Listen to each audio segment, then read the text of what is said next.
15 minutes. 15 minutes. Monsieur le modérateur, Monsieur le Président, Mesdames et Messieurs, vous m'entendez bien? Ouais. C'est un vrai honneur de présenter ce topo devant vous aujourd'hui, et donc on m'a chargé de vous parler des nouveautés techniques dans la chirurgie du cancer colorectal. Et donc, pour essayer de construire un peu ce topo selon une ligne directrice, je me suis posé la question de ce que ça voulait dire d'une chirurgie moderne du cancer colorectal, qui serait donc qui permettrait d'être accélérée par ces nouveautés techniques.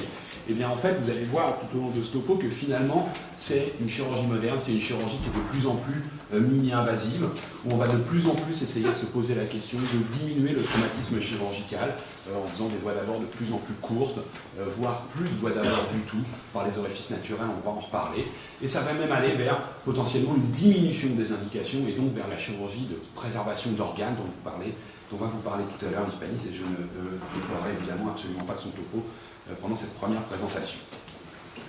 Alors la première idée, évidemment, c'est, pour une chirurgie mini-invasive, c'est la laparoscopie. Je ne vais pas vous détailler toutes les études sur la laparoscopie et le cancer colorectal, parce que maintenant, elles commencent à être un peu anciennes et elles sont très bien connues. Mais globalement, ce qu'il faut retenir, c'est que pour la chirurgie du cancer du côlon, la laparoscopie, c'est devenu la voie d'abord de référence. Pourquoi ça? Parce que quand on la compare dans les essais randomisés en particulier qui ont été présentés sur cette diapositive à la laparotomie, eh bien on s'aperçoit que la laparoscopie est associée à une amélioration des résultats de la chirurgie à court terme, avec moins de morbidité post-opératoire, une accélération de la responsive et donc une diminution de la durée d'hospitalisation. On aurait pu se poser la question, la crainte de savoir si la chirurgie laparoscopique permettait d'avoir des résultats moins bons sur le plan oncologique à long terme. Et globalement, vous avez ici les résultats d'une méta-analyse qui s'est intéressée aux résultats à long terme en termes de survie et de survie sans récidive entre la laparoscopie et la célioscopie. Et j'ai à peine besoin de vous commenter les couleurs des deux courbes, puisque vous voyez qu'elles sont totalement indissociables l'une de l'autre. La laparoscopie fait exactement la même chose à long terme, en termes de survie sans récidive et de survie globale, que la laparotomie. Et donc, en pratique, c'est donc la voie d'abord de référence pour le cancer du côlon. Vous le savez, pour le cancer du rectum, les choses ont été un peu plus longues à mettre en place. On a attendu un peu plus longtemps pour avoir des essais de qualité. J'ai choisi de vous présenter cet essai, l'essai Color 2, qui, sur le plan méthodologique, est un essai extrêmement satisfaisant, qui a été publié en deux parties, à court terme et long terme. Vous avez sur cette diapositive les résultats à court terme. Je suis désolé, c'est écrit un peu petit. Mais ce qu'il faut retenir, c'est ce qui est écrit en gras, c'est que la laparoscopie optimise les suites opératoires de la chirurgie du cancer du rectum dans cet essai randomisé, avec une diminution de la durée d'hospitalisation quand on opère les rectums par voie célioscopie. Ici, vous avez les résultats du même essai à long terme qui ont été publiés dans New England en 2015. Et de la même façon que pour le côlon, vous voyez qu'il n'y a pas de différence significative en termes de survie globale ou de survie sans récidive entre célio et laparotomie. Et donc, la célioscopie est en train de devenir la voie de référence pour la prise en charge du cancer du rectum, même si il y a eu deux essais randomisés dont la méthodologie est un peu plus complexe, des essais de non-infériorité avec des critères de jugement composite un peu difficiles à analyser, qui ont été publiés et qui ont pour l'instant un peu freiné la démonstration totale de la laparoscopie dans le cancer du rectum, mais on va passer là-dessus un peu rapidement. Et l'idée donc de la démonstration que cette chirurgie mini-invasive, qui s'inclut aussi dans ERAS, dans la prise en charge accélérée post-opératoire, améliore les choses à court terme, a permis à certains auteurs de pousser un peu cette idée et de se dire est-ce qu'on ne peut pas faire encore mieux? Est-ce qu'on ne peut pas réduire encore les incisions qu'on fait pour faire de la chirurgie du côlon? Et c'est l'idée principe de la laparoscopie à trocar unique. L'idée c'est, puisque de toute façon dans la chirurgie colorectale du cancer comme elle est décrite dans les essais randomisés, il va falloir faire une incision de 2-3 cm pour extraire la pièce opératoire dans la majorité des opérations. Peut-être qu'on peut utiliser ce trocard unique de 2-3 cm de diamètre pour faire l'ensemble de la chirurgie et ne pas rajouter des petits trocars supplémentaires de 5 ou 10 mm.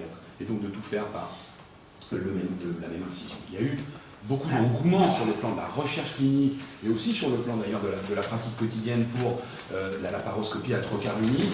On avait essayé en 2012 avec M. Panis de faire le point sur les résultats des essais comparatifs qui avaient comparé la laparoscopie à trocard unique à la laparoscopie conventionnelle, à trocard multiple, pour la chirurgie colorectale. À l'époque, ce qu'on avait mis en évidence, c'était que 55 études avaient été publiées, seulement 10 qui étaient comparatives, et on n'avait, en 2012, aucun essai randomisé qui permettait de juger définitivement de la supériorité ou non d'une des deux voies d'abord. Mais quand même, ce qu'on avait mis en évidence dans cette méta-analyse, c'est qu'il n'y avait pas de différence entre les deux voies d'abord, la laparoscopie à trocar unique, la laparoscopie à trocar multiple, en ce qui concerne la durée opératoire, donc ça semblait aussi facile en célioscopie qu'en laparoscopie à trocar unique. Pas de différence de morbidité post-opératoire, donc une faisabilité et surtout une safety de la laparoscopie à trocar unique en termes de complications qui n'augmentaient pas quand on les opérait par la laparoscopie à trocar unique. C'est heureux, mais encore fallait-il le montrer, une diminution de la longueur totale d'incision cutanée quand on fait de la laparoscopie à trocar unique, donc évidemment ça valide que ça diminue encore l'invasivité de la chirurgie, et surtout, et c'était probablement ce qui était le plus intéressant dans les résultats de cette méta-analyse, une diminution de la durée d'hospitalisation de la laparoscopie à trocar unique par rapport à la laparoscopie conventionnelle. Le problème de cette méta-analyse, c'est qu'elle ne pouvait apporter, en termes de qualité, elle n'était jubilée que par la qualité des études qui étaient incluses, et il n'y avait dans cette méta-analyse que des études rétrospectives, aucune étude en aveugle, et vous savez bien sûr que la durée d'hospitalisation est un critère hautement subjectif, et donc potentiellement un biais. Fort heureusement, on a un peu plus d'études sur le sujet depuis 2012 qui ont été publiées. Il y a un premier essai randomisé qui est de très mauvaise qualité méthodologique, et donc que j'ai choisi de ne pas vous présenter aujourd'hui. Un deuxième essai qui est présenté ici par une équipe de Hong Kong et qui s'intéressait donc à la laparoscopie à trocar unique pour la chirurgie colique néoplasique. Et donc vous voyez les résultats de cet essai randomisé, c'est qu'il n'y avait de la même façon aucune différence significative en termes de morbidité post-opératoire, mais une diminution potentielle de la douleur post-opératoire en faveur de la laparoscopie à trocar unique durant les 2 premiers jours. Ça faisait un peu moins mal que la laparoscopie à trocar multiple. On est quand même un peu surpris d'avoir un score moyen de 0, parce qu'en pratique, les malades semblent quand même avoir un peu plus mal que 0, mais quand même, ça restait significatif dans cette étude, et c'est probablement un dérivé direct, il y avait une diminution de la durée d'hospitalisation de 1 jour en faveur de la laparoscopie à trocar unique, exactement ce qu'on faisait dans notre méta-analyse. Un deuxième essai qui est un peu plus récent, qui est finalement donc le deuxième essai méthodologiquement satisfaisant, et c'est les 2 seuls que l'on a pour l'instant sur la laparoscopie à trocar unique, qui a été publié dans le British Journal of Surgery en 2016, qui s'est intéressé uniquement à la laparoscopie pour colectomie, la laparoscopie à trocar unique pour les colectomies, et vous voyez que là encore, il n'y avait aucune différence en termes de complications post-opératoires qui sont ici, pardon, excusez-moi, et aucune différence en termes de qualité d'exérèse de la chirurgie. On ne retrouvait pas non plus dans cet essai, par contre, pas de différence de durée d'hospitalisation, donc en pratique, un bénéfice qui n'était pas totalement démontré dans cette indication. Donc, on est en train de finir les résultats de cet essai randomisé, l'essai TROU, trocar unique. C'est un essai issu d'un financement par un PHRC que nous avons coordonné à l'hôpital Beaujon, et c'est 128 patients. Alors il n'y a pas que la chirurgie du cancer colique dans cet essai randomisé, c'est uniquement par contre la chirurgie du côlon, mais il y a aussi des pathologies bénignes. Et on est en train d'analyser les résultats, et je pense qu'on les aura d'ici la fin de la semaine. En fait, je suis désolé, mais à 48 heures près, vous auriez pu avoir les résultats en scoop. Mais toujours est-il que ce qu'il faut retenir pour la laparoscopie à trocar unique, encore aujourd'hui, c'est que pour l'instant, il n'y a pas de réel bénéfice totalement démontré pour les malades. On est encore en phase d'évaluation et ça n'a pas fait la preuve d'une potentielle supériorité ou encore une fois d'un potentiel bénéfice par rapport à la laparoscopie à trocar unique. Deuxième idée qui permettrait un peu d'aider au développement de la célioscopie, c'est le robot en chirurgie colorectale. Vous savez qu'on a beaucoup parlé du robot, il y a aussi un effet marketing de ce robot qui est extrêmement important. Ça semble effectivement sur les photos en tout cas extrêmement impressionnant et très moderne de faire de la chirurgie colorectale laparoscopique avec un robot. Et que dit la littérature si on regarde profondément les articles? Eh bien, la première chose qui surprend quand on regarde les articles, c'est qu'il y a énormément d'études, mais très peu d'études de qualité. Et il y a encore moins d'essais randomisés qui ont été publiés sur le sujet. Je Je vous ai montré quand même ici un essai randomisé qui, encore une fois, a été publié dans le British Journal of Surgery en 2012 et qui s'est intéressé à comparer chirurgie célioscopique robotique versus chirurgie célioscopique humaine, enfin conventionnelle, qui a été publié en 2012. Et globalement, 35 patients dans chacun des groupes. Et vous voyez globalement, et c'était uniquement pour les colectomies droites, vous voyez globalement que en termes de caractéristiques des patients, il n'y avait pas de différence significative, ce qui est heureux pour un essai randomisé.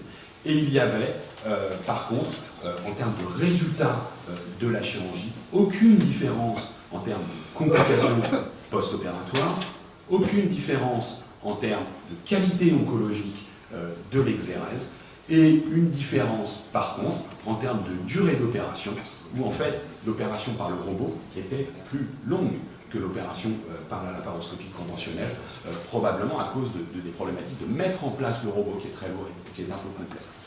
Et donc finalement, les résultats de cet essai randomisé, c'est qu'il n'y avait aucun bénéfice stricto sensu à faire de la laparoscopie par le robot. Il y avait par contre une immense différence entre les deux groupes dans cet essai randomisé. C'est une problématique de coût, avec, vous voyez, un coût qui est beaucoup plus élevé dans la chirurgie robotique, et en particulier un coût porté par le patient, même si c'est une étude qui est évidemment américaine, mais un coût par le patient qui est beaucoup plus élevé dans la laparoscopie pour le robot que la laparoscopie conventionnelle. Donc en pratique, aucun bénéfice, un coût beaucoup plus élevé. Pour l'instant, le robot n'est pas, clairement pas à privilégier en chirurgie colique. Est-ce que c'est un peu mieux pour la chirurgie du rectum? Eh bien, on a une méta-analyse sur le sujet qui a comparé strictement laparoscopie versus robot pour strictement pardon, la chirurgie du rectum. Eh bien, vous voyez que là encore, il n'y avait aucune différence en termes de qualité d'exérèse en faveur du robot.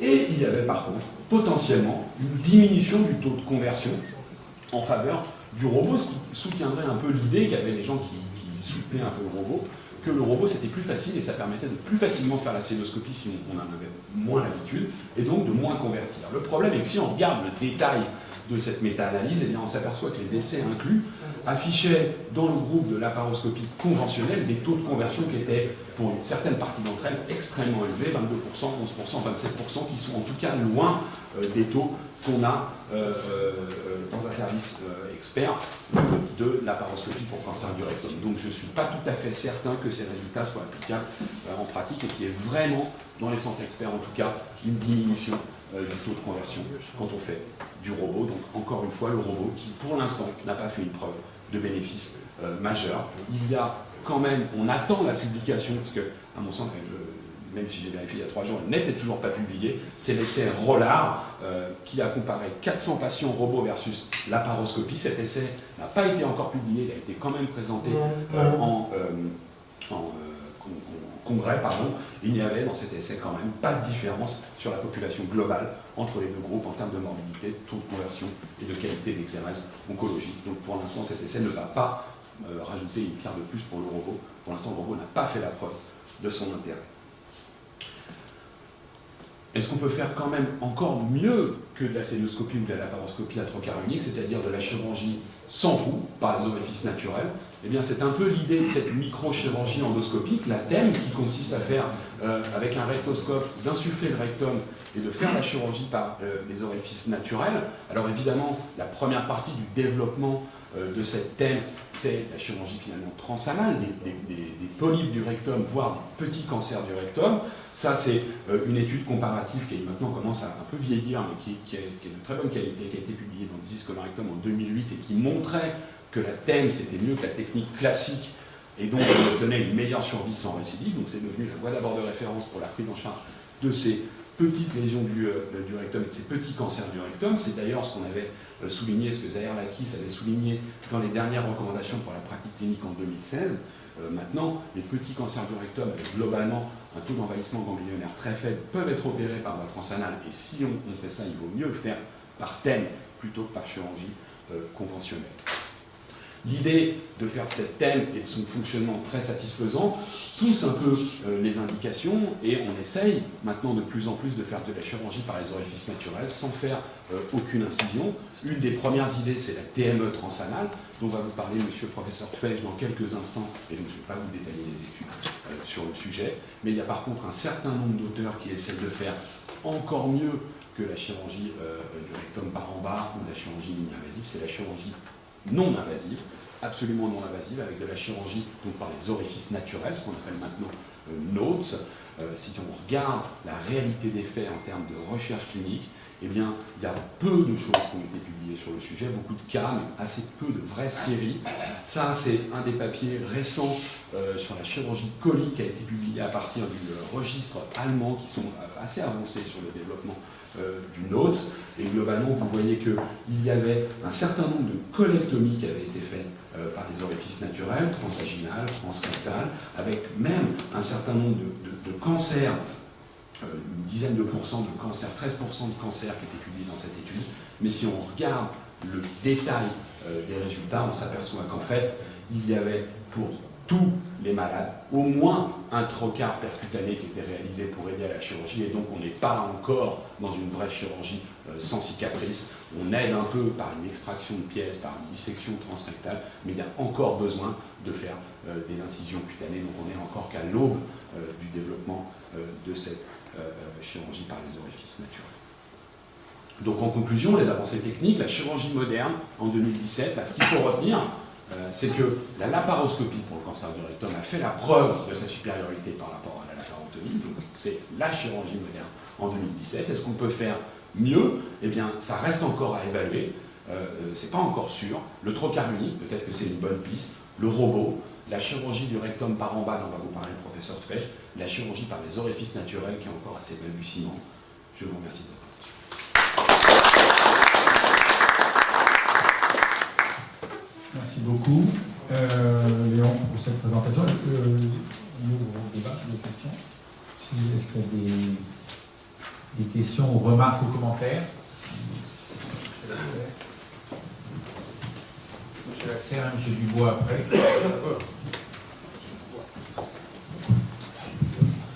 Oui, à propos de votre trocar unique, vous le mettez par l'ombilic, je pense. Or, c'est bien l'endroit où on n'aime pas beaucoup faire d'incision à cause du risque d'éventration. Et après la paroscopie, on enlevait la pièce par une incision sous-tubienne ou un McBurney, mais jamais par l'ombilic. Alors je suis tout à fait d'accord avec vous. En fait, c'est pas si vrai qu'on le met toujours en périombilical. On le met en périombilical pour la chirurgie colique droite, parce que souvent c'est comme ça qu'on la faisait en chirurgie conventionnelle laparoscopique. Mais pour ce qui est chirurgie colique gauche, pour la chirurgie rectale, on le met toujours en fosse iliaque droite, effectivement. Et potentiellement, même si on fait une stomie, on le met au futur emplacement de la stomie. Et c'est aussi vrai pour la chirurgie droite, pour le chrome, par exemple.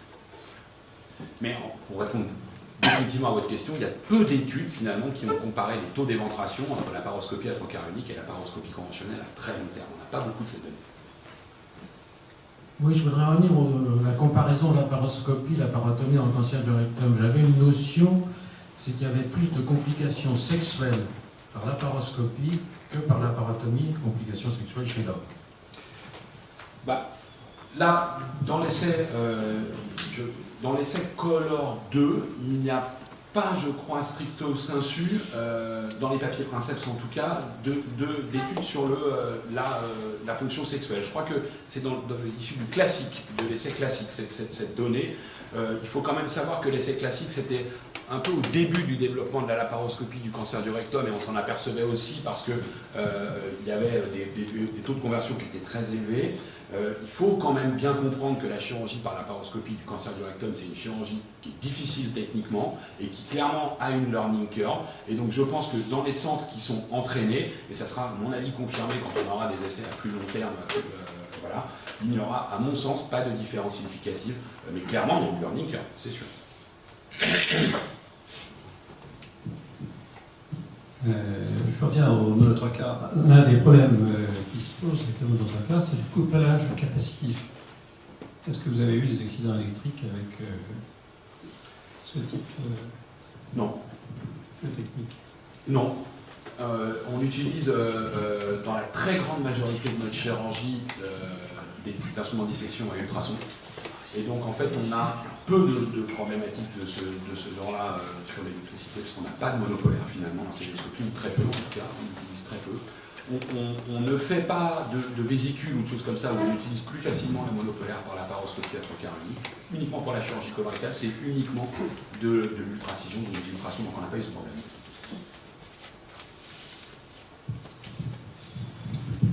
Quand on nous a parlé de la chirurgie du pancréas il y a quelques séances, les chirurgiens ont dit que pour les interventions difficiles, le robot apportait quelque chose.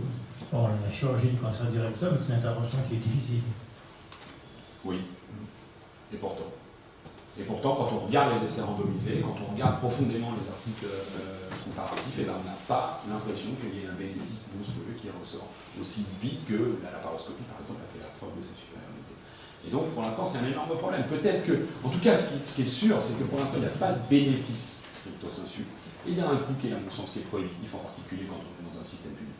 Et donc peut-être qu'avec l'avancée des systèmes, où le robot sera plus simple à mettre en place, plus facilement mobilisable, ça coûtera moins cher, peut-être qu'on démontrera des bénéfices. Mais je pense qu'au niveau de la technologie où on en est en 2017, je pense qu'il n'y a pas de bénéfice, je pense qu'il n'y a pas de place pour le faire de manière quotidienne.